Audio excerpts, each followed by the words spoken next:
We're going to take a look at and closely compare and A/B test three heavy-duty neutral trainers: the Nike Zoom Vomero 16 on the left, which is out now, the ASICS GEL-Nimbus 24 coming in January, and the brand new Hoka Kawana also coming in January. So we're going to take them out. We're going to give you our ride impressions, our fit impressions, and some conclusions in the video.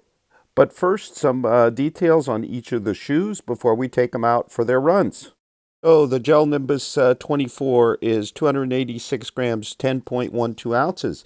It has the highest heel stack. I measure 34 at the heel and a 10 millimeter drop. It gets a brand new Flight Foam Blast Plus foam, which is said to be 15% lighter, 15% softer, and 12% bouncier than the Flight Foam in the Nova Blast 2, which was mighty bouncy. And it has a dual density midsole, the heel being a bit firmer, and incorporates a Trustic plate at midfoot, a little bit higher than before, so for some medial support.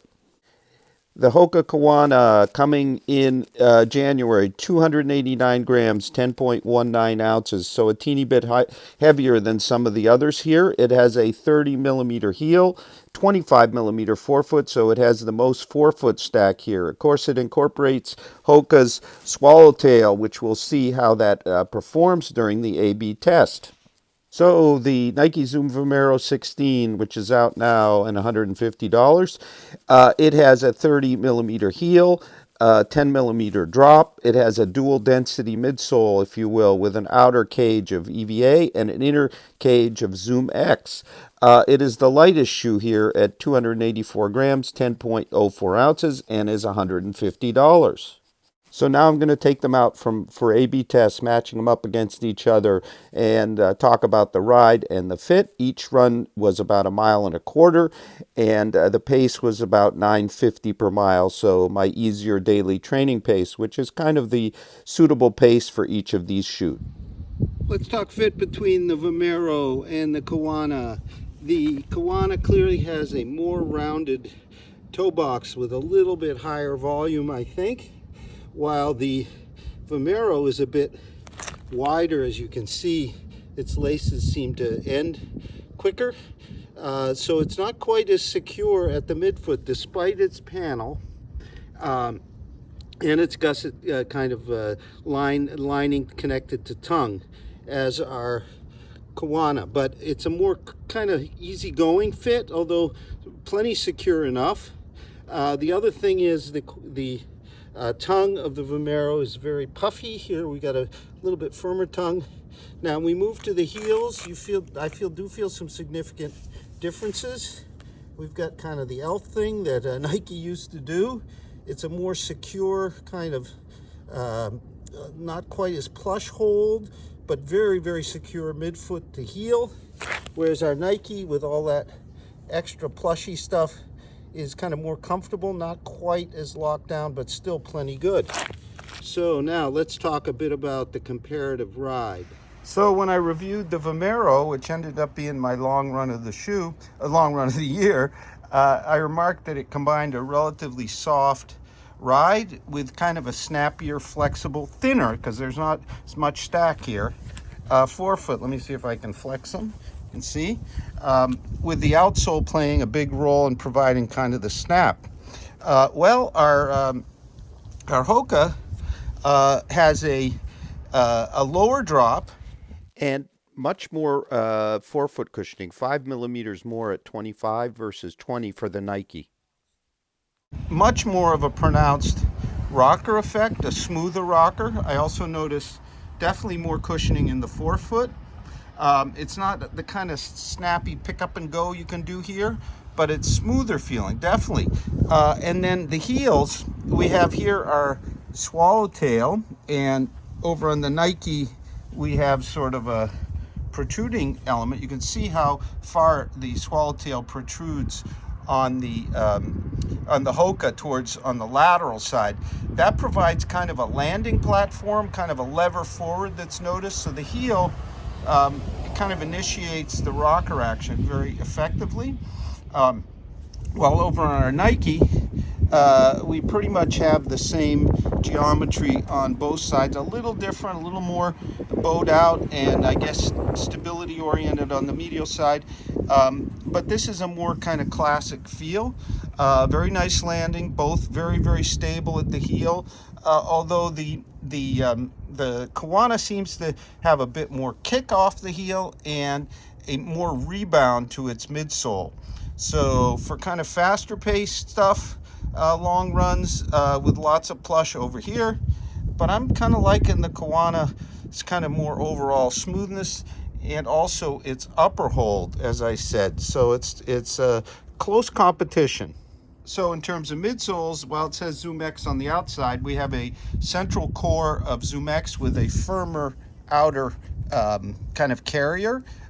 You can definitely feel sort of the ring of stability from the firmer stuff, and the Zoom X in the center giving you that spring. Whereas over here, we've got a single density midsole, all with, you can see the outsole is the pods, very thick pods, but more podular than our Nike. And what that does is it provides, I think, a bit more consistent feeling ride, a bit more kind of overall rebound, but not quite as snappy. So some differences in the ride there, but both are very, very adequately cushioned. That's for sure, with the Hoka a little bit more and a little bit more rebound and rocker, whereas the Nike has a bit more snap and pop. So next up, our Hoka Kawana versus the GEL-Nimbus 24 with Flight Foam Blast Plus. So let's see how those ride. Again, both are true to size, but there are some differences. They both have a gusset tongue, whereas here our ASICS has this neat kind of pull-up stretchy tongue. Here we've got a more conventional kind of densely padded tongue. The overall wrap of the ASICS is better. Not quite as much pressure under the arch as I have here. You can see I kind of screwed up. They're not laced very tightly, but I didn't even really notice it. The mesh is different, quite different in feel, even though they're both thin, state-of-the-art engineered mesh. Our ASICS actually is almost like a knit. It has some stretch, a little hard to show, but it has some stretch. So even though the toe box isn't, I don't think, quite as wide, it adapts the foot and holds the foot a little better than our Kawana, which is still mighty fine. Not as much stretch, a thinner mesh. So overall, in terms of fit, true to size. You can get wide in the Nimbus, GEL-Nimbus 24. Don't think that's planned yet for the Kawana. Okay, so now let's talk a bit about the comparative ride of these two. So as in my comparison to the Nike, our Kawana has a bit more forefoot cushioning, no question about it, but our ASICS starts to get close. It has more forefoot cushioning and springier forefoot cushioning than the Nike. Maybe not quite as snappy agile, but I definitely felt more protective. And I'm going to take the Nike out next. The other thing to note is the Nimbus has a Trustic plastic plate for a bit of stability, as well as this darker flavor of Flight Foam Blast Plus, which is firmer than the lower layer. In terms of the foams overall, the Flight Foam Blast is definitely springier and a bit kind of more energetic than the Kawana's foam, which has kind of a more measured rebound, feels a bit kind of heavier despite the weights being very similar. So they a little bit, again, we have a rockered ride for our Hoka versus a traditional, more traditional 10 millimeter drop. Here we have 5, so this is more rocker, a bit of flexibility already. So it kind of depends on what you like, what you prefer. This Nimbus does make kind of a good compromise between the two. With its 10 millimeter heel. I kind of wish it was maybe an 8 millimeter drop, because there's plenty of cushioning. We've got some gel at the rear. We've got all kinds of gender specific differences, the women's being a bit softer, having a different trustic plate, etc., etc. So this is a very sophisticated update with a brand new, very energetic foam. Whereas here you have sort of a more consistent kind of, always feels about the same, always feels steady, a bit more cushion forefoot, lots of cushioning, more cushioning, maybe a touch firmer, but more of it. And our swallowtail does, as with the Nike, and I'll show you what the ASICS looks like. Our swallowtail here does kind of lever you off the heel forward. I'm going to take the Nike and compare to the ASICS, but so far I'm surprised, but I think the ASICS is slightly leading our Kawana here. And the Kawana, for me, as sort of a more mellow trainer, was leading the Nike, despite the Nike maybe being a better kind of long run, snappier shoe. Well, there's nothing really wrong with the Nike upper. It's really no contest here. The ASICS with its engineered mesh, and that's it, with a little bit of stretch, but also I think the support elements really keep my foot super well locked down on the platform, and I find the toe box just much more consistent and fit. The Nike has slightly lighter mesh. You can see it's kind of baggy, and here there's stretch, and it just conforms to my foot super well. So the front lockdown of the ASICS is just better, and you can get wide in both. And I think the Nike is also a bit broader, and you can see where the laces end. There's this panel going across. That's what really provides the Nike kind of its midfoot support, whereas the ASICS is more the overall upper and the underfoot element. So both are really good uppers, but I'm picking the ASICS here in this matchup and overall. Now let's talk a bit about the ride. Well, a tough contest on the rides here. The foam package of the Flight Foam Blast and its dual density, the teal being a bit firmer with the gel, does something here. Really has just a springier ride than Nike's kind of firmer outer foam. And yes, Zoom X in the middle. It's springier. Definitely, I feel more cushioned in the forefoot, as I felt in the matchup with the matchup with our Hoka.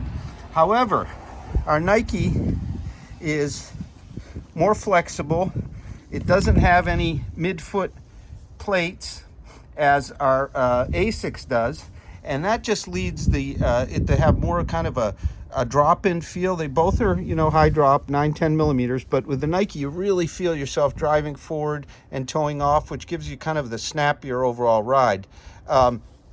And then as far as the outsole, the Nike also has, near kind of waffles, so it can handle probably muddier and maybe snow a bit better than our ASICS with its big bars, which flow along well. They both play very closely to each other. My preference, it'll kind of depend. If I want to go long and kind of harder, and I want a lot of cushion, but I want something snappy that'll move me along, I think I'll go with the Nike. And if I want something that's a little more versatile and a little more stable for kind of all kinds of running, and I really want that extra forefoot cushioning and kind of the livelier spring from the Flight Foam Blast X and the upper here, I think I'll go with the ASICS. Now let's take a look at all three, some final conclusions. Okay, a few conclusions. So let me try to do this, because they're all three of them mighty fine and quite similar.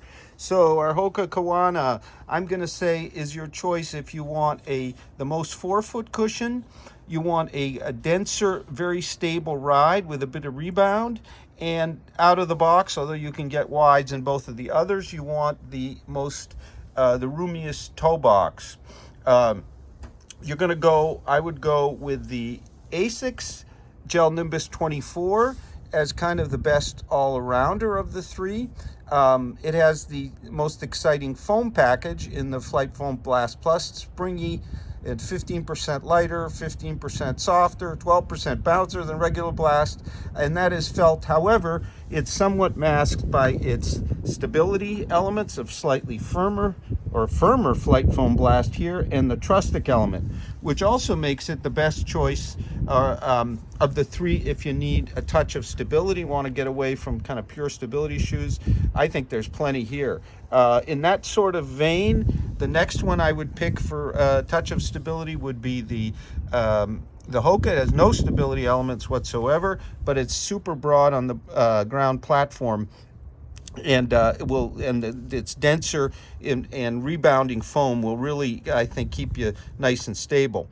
And then our Nike is your best choice if you're a faster runner for your longer runs, or you want a daily trainer that's well cushioned and quite stable, and but you want that front agility that comes from the lower forefoot stack, and you need some grip, if you will, if you get on some dirt roads. So also a great all-arounder.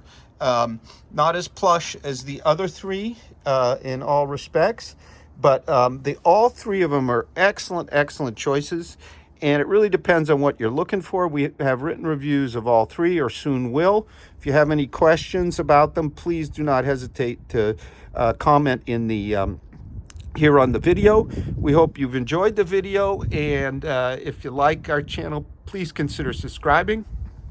And we'll have multi-tester reviews of the Kawana and Gel-Nimbus 24 real soon, if not already. And we have hundreds and hundreds of written reviews over on RoadTrailRun.com. Thank you very much for watching. Have a great run.